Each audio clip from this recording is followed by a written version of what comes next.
Hello students, welcome to true aspirants. आज हम लोग करंट अफेयर्स में एक टॉपिक डिस्कस करेंगे जो कि है भारत के उपराष्ट्रपति का चुनाव या election of vice president of India. ठीक है, तो उसके पहले अभिषेक श्रीवास्तव सर हैं, ये senior academic advisor Unacademy, ex director UPSC civil services exam, 7 years plus का इनको टीचिंग एक्सपीरियंस है और हिस्ट्री, कल्चर, आंसर राइटिंग और स्ट्रेटजी के ये मास्टर हैं।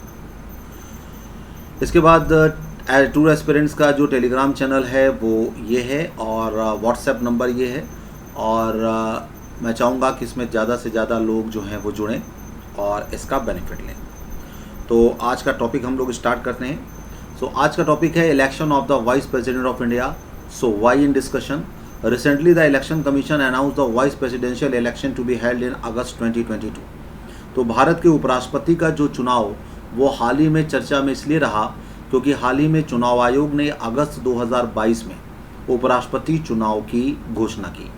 तो अब यहाँ पर जो प्रोविजंस हैं, provisions related with vice president या उपराष्ट्रपति से संबंधित जो प्रावधान हैं उसको हम देखें तो सबसे पहली चीज़ आती है कि वाइस प्रेसिडेंट कौन है।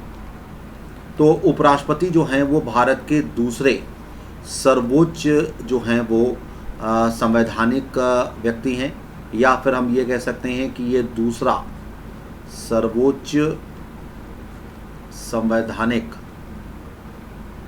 कार्यालय है।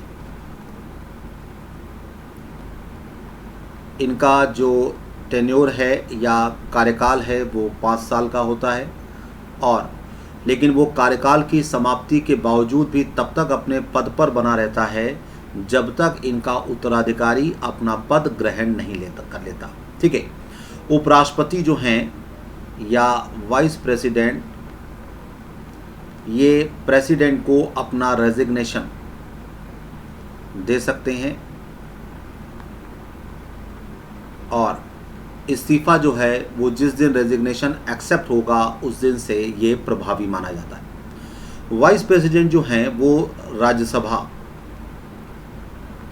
राज्यसभा के एक्स ऑफिशियो चेयरमैन होते हैं।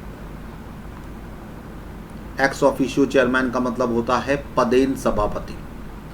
पदेन सभापति का मतलब ये होता है कि वो व्यक्ति अपने पद के कारण उस सीट पर या अपनी पोस्ट के कारण वहाँ पे बैठे हैं। जैसे जो भी व्यक्ति वाइस प्रेसिडेंट जैसे ही बनेगा वो राज्यसभा का पदेन सभापति अपने आप हो जाएगा। ये बिल्कुल वही प्रोसीजर है जैसे ही कोई व्यक्ति नीति आयोग का अध्यक्ष बनता है, जैसे ही कोई व्यक्ति प्रधानमंत्री बनता है वो नीति आयोग का अध्यक्ष अपने आप हो जाता है। ठीक है, उपराष्ट्रपति को राज्यसभा के एक प्रस्ताव के द्वारा पद से हटाया भी जा सकता है और उसके लिए राज्यसभा की मेजॉरिटी जो है वो ज़रूरी है और साथ साथ लोकसभा का जो है वो कंसेंट या सहमति जरूरी है। लेकिन इस तरीके का कोई भी यदि कोई प्रोविज़न आता है या कोई प्रयोजन आता है तो उसके लिए 14 डेज़ का नोटिस पीरियड ज़रूरी है। ठीक है, तो 14 दिन का नोटिस दिए जाने के बाद ही इस तरीके का कोई प्रस्ताव पेश किया जा सकता है। उपराष्ट्रपति जो है, जैसा भी हम लोग डिस्कस किया कि राज्यसभा का पदेन सभापति होता है और उसके पास कोई अन्य लाभ का पद नहीं होता। ठीक है, तो अब उपराष्ट्रपति पद के लिए योग्यता क्या है। उपराष्ट्रपति पद के लिए योग्यता हम देखें तो पहली चीज़ ये है कि वो भारत का नागरिक हो या इंडियन सिटीजन हो। दूसरी चीज़ ये 35 इयर्स की जो एज है वो कंप्लीटेड हो। ठीक है, तीसरी चीज़ ये कि राज्यसभा के सदस्य के रूप में चुनाव के लिए योग्यता होनी चाहिए। राज्यसभा के सदस्य के रूप में चुनाव के लिए योग्यता होनी चाहिए। साथ ही साथ केंद्र सरकार या किसी राज्य सरकार या किसी स्थानीय प्राधिकरण या किसी अन्य सार्वजनिक प्राधिकरण के तहत कोई लाभ का पद नहीं होना चाहिए, है ना। मतलब ऑफिस ऑफ प्रॉफिट ये जो है वो नहीं होना चाहिए। ठीक है, तो अब इसमें जो है वो इलेक्टोरल जो सिस्टम है या जो निर्वाचन मंडल है उसको देखें तो संविधान का जो आर्टिकल 66 है इसके अनुसार उपराष्ट्रपति का चुनाव निर्वाचन मंडल के सदस्यों के द्वारा किया जाता है। और ये जो इलेक्टोरल बोर्ड है इसमें हम ये कह सकते हैं कि जो भी इलेक्टेड मेंबर्स हैं, elected members of Rajya Sabha plus nominated members of Rajya Sabha and members of Lok Sabha. ठीक है, तो लोकसभा के जो सदस्य हैं, राज्यसभा के जो सभी सदस्य हैं वो इसमें शामिल हैं। तो अब इस चुनाव की प्रक्रिया या इलेक्शन प्रोसेस क्या है उसको देखें। So what is the election process. संविधान का जो अनुच्छेद 68 है, आर्टिकल 68 के अनुसार कार्यकाल की समाप्ति के कारण हुई रिक्ति को भरने के लिए जो भी निवर्तमान उपराष्ट्रपति हैं उनका कार्यकाल समाप्त होने के पहले, कार्यकाल समाप्त होने के पहले ये जो इलेक्शन है वो हो जाना चाहिए। इलेक्शन यहाँ पर हो जाना चाहिए या हम कह सकते हैं कि इलेक्शन यहाँ पर कंपलसरी है। राष्ट्रपति और उपराष्ट्रपति चुनाव अधिनियम जो है ये एक्ट आया था 1952 में, और राष्ट्रपति और उपराष्ट्रपति चुनाव नियम है ना, रूल्स आए थे 1974 में। तो राष्ट्रपति और उपराष्ट्रपति चुनाव अधिनियम और जो चुनाव नियम है इसके साथ संविधान का जो आर्टिकल है 324, इसके तहत उपराष्ट्रपति का जो भी मतलब चुनाव का संचालन का अधीक्षण है या सुपरविज़न है, सुपरविज़न के साथ डायरेक्शन है, डायरेक्शन के बाद कंट्रोल है। ये सारा का सारा इलेक्शन कमीशन ऑफ इंडिया या भारतीय जो निर्वाचन आयोग है उसमें पूरी तरीके से निहित है। सो इलेक्शन कमीशन ऑफ इंडिया में ये पूरी तरीके से आता है।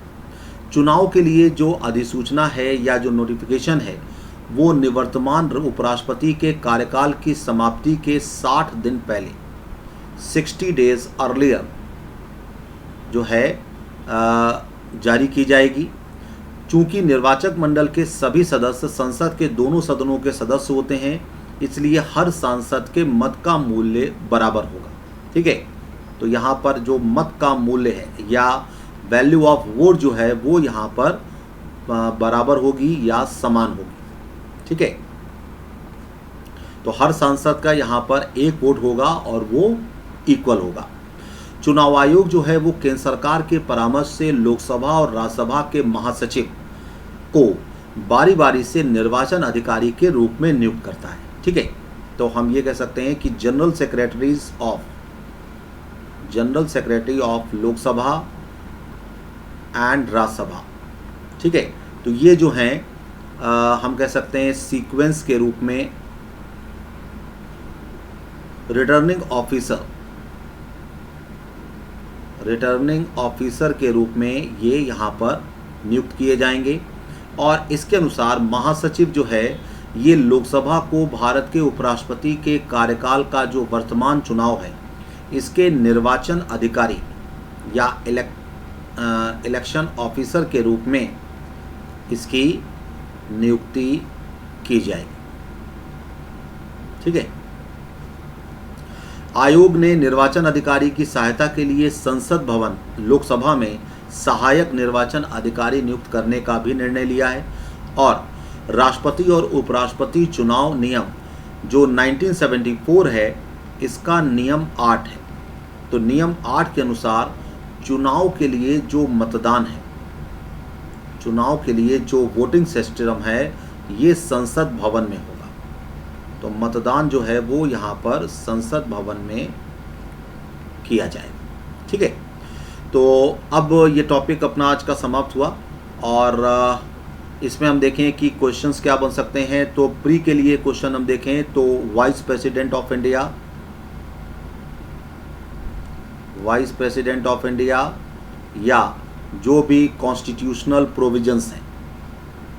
कॉन्स्टिट्यूशनल प्रोविजंस में जैसे अभी हम लोगों ने आर्टिकल 66, 324 ये सब देखा।